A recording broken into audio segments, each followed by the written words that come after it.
السلام علیکم ناظرین کرام، شروع کرتی ہوں اللہ تعالیٰ کے بابرکت نام سے جو بڑا مہربان اور نہایت رحم والا ہے۔ مکہ کے ایک مرد کامل فرماتے ہیں کہ میں ایک پہاڑ کے غار میں اکیلا رہتا تھا، بسا اوقات ایک مہینہ یا اس سے کم بہت زیادہ مقیم رہتا، لیکن کوئی آدمی وہاں نظر نہ آتا تھا اور میں مباح چیزوں سے اپنا پیٹ بھرتا تھا۔ جب مجھے بھوک لگتی تو غار سے نکل کر پہاڑ پر آتا اور بقدر ضرورت کھاتا اور پھر غار میں لوٹ جاتا۔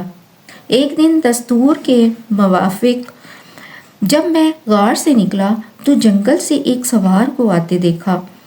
دیکھتے ہی میں آنکھ بچا کر غار میں داخل ہو گیا، مگر کچھ لمحوں بعد میں کیا دیکھتا ہوں، وہ شخص غار کے دروازے پہ کھڑا میرا نام لے کر پکار رہا ہے۔ میں سن کر کھڑا ہو گیا اور اس کی طرف چلا آیا۔ اس نے مجھے سلام کیا۔ میں نے دریافت کیا کہ تو آدمی ہے؟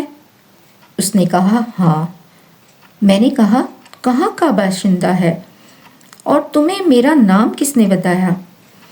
اس نے جواب میں کہا میں شہزادہ ہوں، 3 دن ہوئے شکار کو چلا تھا، اپنے ساتھیوں سے بچھڑ کر جنگل میں پریشان مارا مارا پھرتا رہا اور اس شدت کی پیاس لگی کہ میں قریب الہلاک ہو گیا۔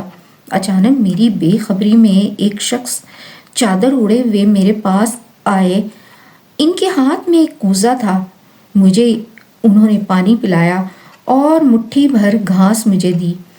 میں نے اسے کھایا تو وہ ترکاریوں سے زیادہ مزیدار تھی۔ جب میں کھا چکا تو انہوں نے مجھ سے کہا اے محمد، اس سے پہلے تم نے کبھی توبہ کی ہے؟ میں نے کہا حضرت کے ہاتھ پر ابھی توبہ کرتا ہوں۔ چنانچہ میں نے ان کے ہاتھ چوم کر ان کے ہاتھ پر توبہ کی اور اپنے پاؤں پر کھڑا ہوا اور کہا حضرت آپ اللہ تعالیٰ سے دعا فرمائیے کہ وہ میری توبہ قبول کر لے۔ آپ نے آسمان کی طرف نگاہ اٹھائی اور کہا اے رب محمد، اپنے نبی حضرت محمد صلی اللہ علیہ وآلہ وسلم کی نسبت سے محمد پر رحم کر اور اس کی توبہ قبول فرما لے اور محمد کو قبول بھی کر لے۔ اور ان کے آنسو جاری تھے۔ ان کی اس دعا کی حلاوت میرے قلب میں محسوس ہونے لگی۔ میں نے اللہ تعالیٰ سے وعدہ کر لیا کہ میں جس سے نکل چکا ہوں پھر اپنی موت تک اس کام میں واپس نہ جاؤں گا۔ انہوں نے مجھ سے کہا سوار ہو جاؤ۔ میں نے کہا میں سوار نہیں ہوں گا۔ انہوں نے مجھے قسم دی اور کہا سوار ہو جاؤ۔ میں سوار ہوا اور وہ میرے آگے آگے چلتے تھے۔ پھر تمہاری جگہ اور نام بتا کر فرمایا ان کے پاس بیٹھو، وہ تجھے نیکی کی تعلیم کریں گے۔ میں نے کہا گھوڑے کا کیا کروں گا؟ مجھے اس کی ضرورت نہیں ہے۔ چنانچہ گھوڑے پر سے اتر کر اسے چھوڑ دیا اور میں انہیں ساتھ لے کر غار میں داخل ہوا اور اپنے کھانے کی چیزوں میں سے ان کے سامنے پیش کی۔ اس نے ان میں سے کھایا اور رات تک ہم دونوں بیٹھے رہے۔ پھر میں نے کہا اے بیٹے، عبادت شرکت کے ساتھ ٹھیک نہیں ہوتی۔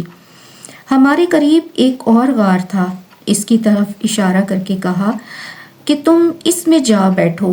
وہ شخص اس میں جا بیٹھا۔ میں 3 دن میں سے ایک بار جا کر اس سے ملتا تھا اور جب بھی بھوک لگتی تو غار سے نکل کر مباح چیزیں کھاتا، پھر غار میں چلا جاتا۔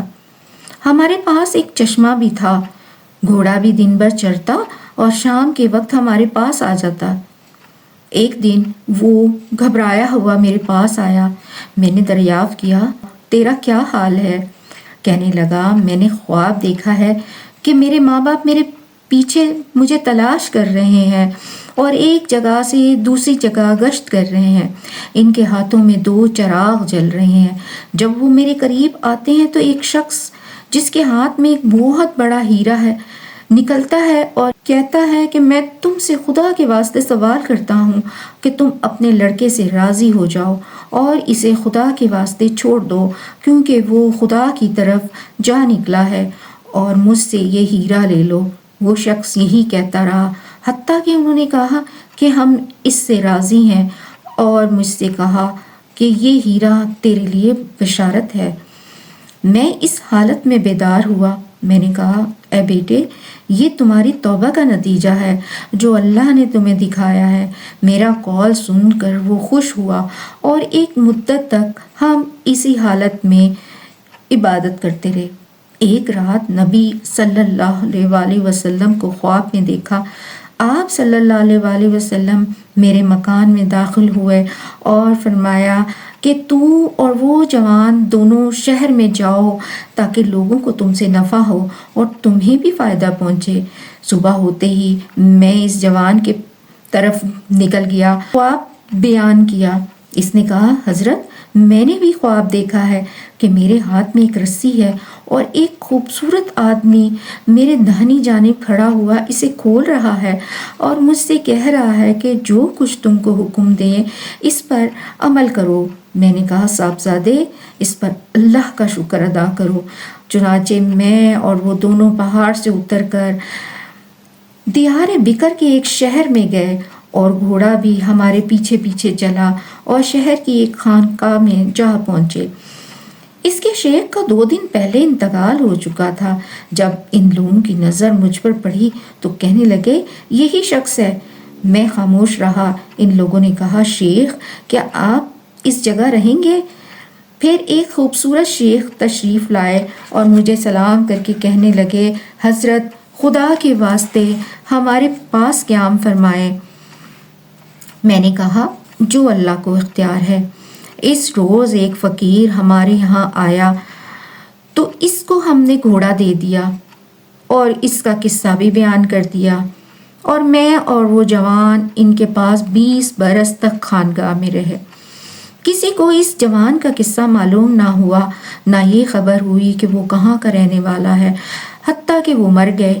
میں اس کے بعد حج کے ارادے سے چلا۔ میری نیت یہ تھی کہ بیت اللہ کی مجاورت کروں۔ راوی کہتے ہیں کہ شیخ 3 سال مکہ معظمہ میں رہے۔ اس کے بعد آپ نے وفات پائی اور بطحا میں دفن ہوئے۔